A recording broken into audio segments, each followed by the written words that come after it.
fakubhan lakum hina sirtum gharadun yurma. Jadi umat ini akan buruk sekali ketika posisinya itu objek di sasaran tembak pihak lain.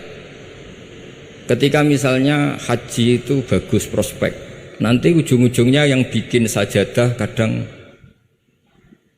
orang sana, mau bilang kubu sebelah nanti sensitif secara politik.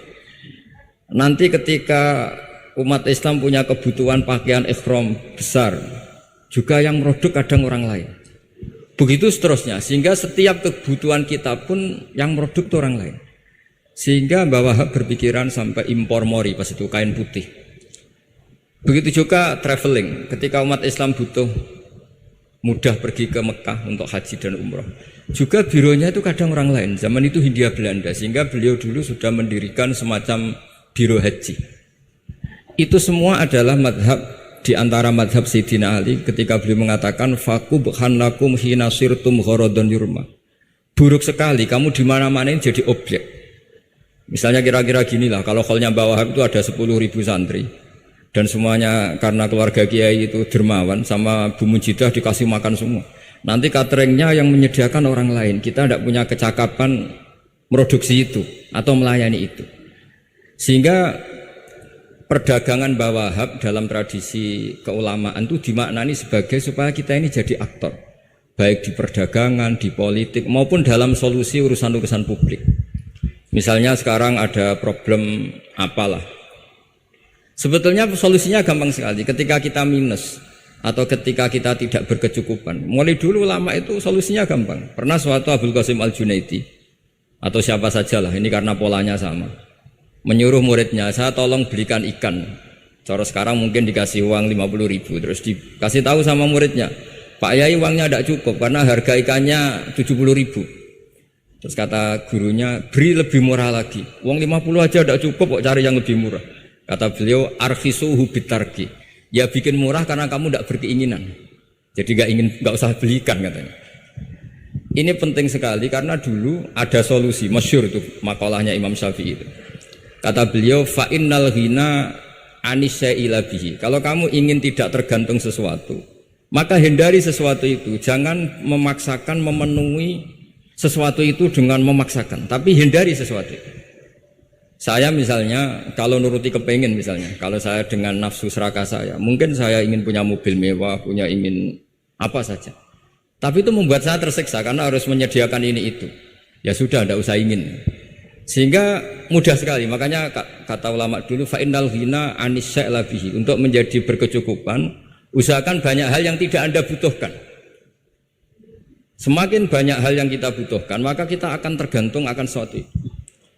Makanya banyak ilmuwan, saya sering diskusi sama pakar-pakar sama ilmuwan. Apakah negara Amerika itu negara yang kuat? Banyak ilmuwan yang berpikir itu ilmuwan politik, bukan tasawuf. Berpikir negara paling lemah itu ya kayak Amerika, karena semakin powernya kuat, ketergantungannya semakin kuat. Untuk memenuhi kebutuhan listrik harus begini, untuk kebutuhan minyaknya harus ini. Semakin kita kuat, maka ketergantungan akan sesuatu semakin banyak.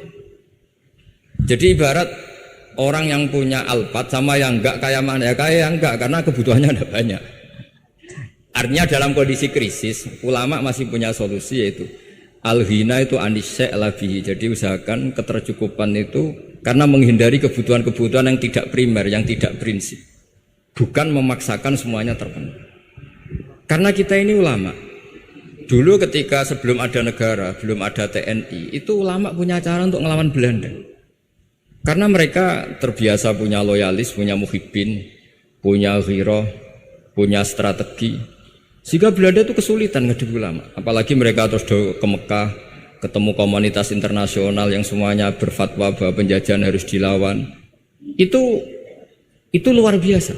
Belum ada negara, enggak ditopang negara, kemudian tetap bisa melakukan perlawanan.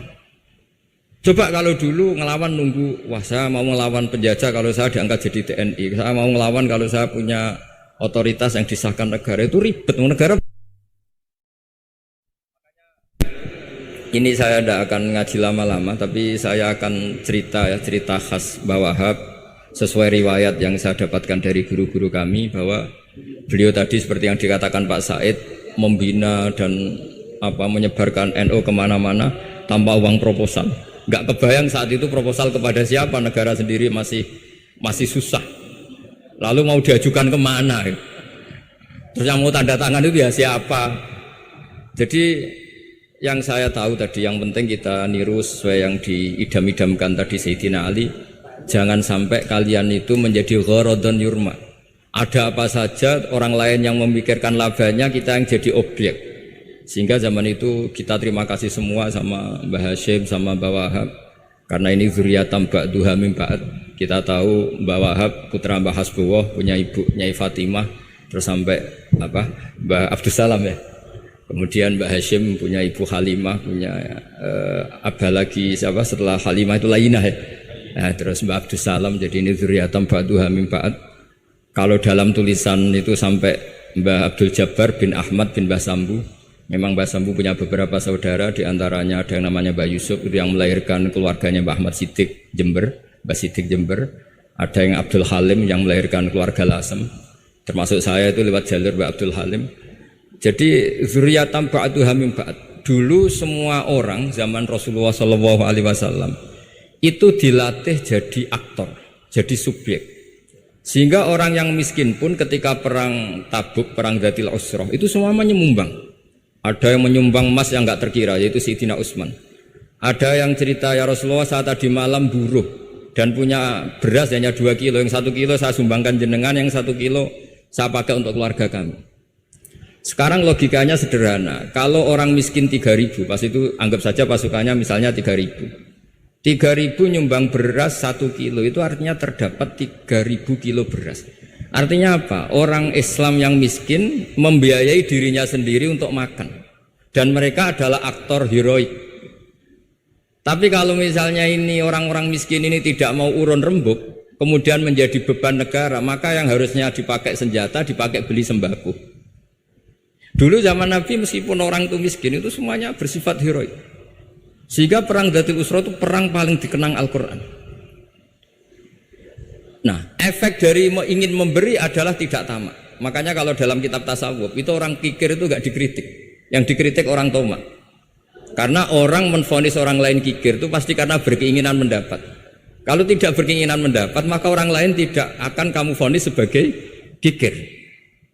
Andai kan kita semua ingin memberi sumbangan kepada Indonesia, maka kita tidak akan menvonis pemerintahan kita tidak becus ngurmat kita. Meskipun pemerintah tentu berkewajiban ngurmat orang-orang miskin itu tentu.